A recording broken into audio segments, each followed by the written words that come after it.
두 가지 비유가 나옵니다. 하나는 자라나는 씨의 비유이고 또 하나는 겨자씨의 비유입니다. 이 두 비유의 공통점 모두가 하나님 나라에 관한 비유라는 겁니다.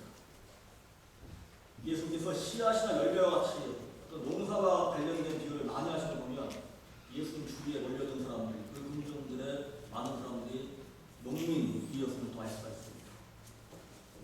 씨앗이 자라듯이 하나님 나라는 자랍니다. 자꾸 성장합니다. 변합니다. 움직입니다. 첫 번째 비유에서는 씨에서 싹이 나고 자라지만 사람은 어떻게 그렇게 되는지를 알지 못한다고 했습니다. 땅은 열매를 저절로 맺게 되는데 처음에는 싹을 내고 또 그 다음에는 이삭의 알찬 낫알을 낸다고 했습니다. 언젠가 열매가 있고 거둘 때까지 저절로 자라납니다. 이 저절로라는 말 속에는 하나님의 그 신비로운 도우심이라는 뜻도 담겨 있습니다. 이런 하나님 나라의 역동성, 움직이고 성장하는 그런 비유 속에서 좀 더 구체적으로 말씀하시는 비유가 바로 겨자씨 비유입니다. 하나님 나라는 마치 겨자씨와 같다. 땅에 심을 때는 세상에 있는 어떤 씨보다 더 작은데 나중에 자라고 나면 어떤 풀보다 더 큰 가지를 뻗어서 공중의 그 그늘에 깃들 수 있게 된다. 잘 보셔야 됩니다. 어떤 나무보다 더 큰 가지가 아니고 어떤 풀보다 더 큰 가지입니다. 겨자씨는 자라봐야 아무리 크게 자라봐야 3m밖에 못 자랍니다. 덤불같이 자랍니다. 개나리, 진달래처럼 이렇게 그런 나무로 자라는 겨자나무입니다. 이 벤더빌트 대학에서 설명을 가르쳤던 데이빗 어트리 교수는 수세 개에 걸쳐가지고 이 겨자씨의 비유가 가장 작은 데서 아주 가장 큰 것이 나옵니다. 한국말로 하면 대천에서 용나는 성공과 성장의 레토릭으로 잘못 세우는 것 같다. 이렇게 말합니다. 많은 목회자들이 겨자씨 비유 중에서 이 교회의 성장이나 믿음의 능력을 강조를 해왔습니다. 근데 그것이 반드시 옳은 해석이 아니라는 겁니다. 겨자씨의 비유는 본래 가장 약하고 작은 자들 사이에서 그 속에서 이루어지는 하나님 나라에 관한 비유입니다. 고대 팔레스타인 지역에서 워낙은 밭에 뿌리는 씨앗이 아니었습니다. 흩날리고 그냥 뿌려져가지고 사방에 흩어져서 잡초같이 자라는 그런 야생 관목이 바로 겨자나무입니다. 관목이라는 게 바로 그런 3m밖에 자라는 그런 나무들을 관목이라고 합니다. 근데 그 씨를 밭에 만약에 심으면 나중에는 그 겨자나무를 제거를 못할 정도로 쫙 퍼져가지고 다른 정말 심어야 될 것들을 못 심지 않은 그렇게 돼가지고 거의 밭은 안 심었다고 합니다. 이 가든 밖에 있는 밭에서 심겨지지 못하는 그런 나무가 겨자나무입니다.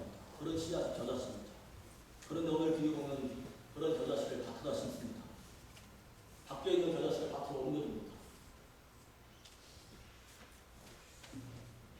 이 겨자씨는 이스라엘 사회 속에서 당시에 그 중심부에 있던 사람들, 거기에 들어가지 못했던 사람들, 소외되는 사람들, 제의적으로, 정교적으로 부정하다, 언클린, 부정하다 해가지고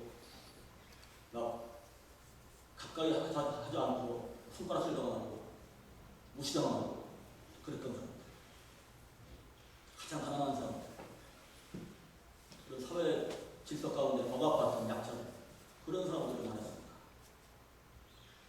예수님께서는 당시에 하나님 나라에서 가장 멀리 있다고 여겼던 사람들, 그리고 하나님 나라에 가장 가까이 있다고 생각했던 사람들, 그 위치를 바꿔놓으신 거죠. 가장 멀리 있다고 여긴 사람들을 지금 밭에 한가운데로 옮겨주셨습니다. 모든 사람을 향하신 하나님의 사랑과 정의를 선포하시되 특히 그 사회적 약자들 속에 함께 들어가서 먹고 마시면서 온 삶으로, 온 말씀으로 그 비유가 하는 말씀하지 않으셨다. 그 비유가 다 하나님 나라에 관한 겁니다. 그 비유를 통해서 하나님 나라를 선포하신 겁니다. 그래서 그들 속에서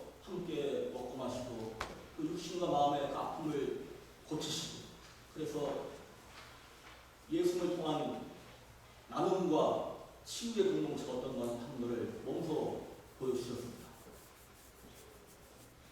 그런데 그 당시 예수님 말씀을 듣던 사람들은 그 말씀을 거꾸로 듣습니다. 지금하고 똑같아요.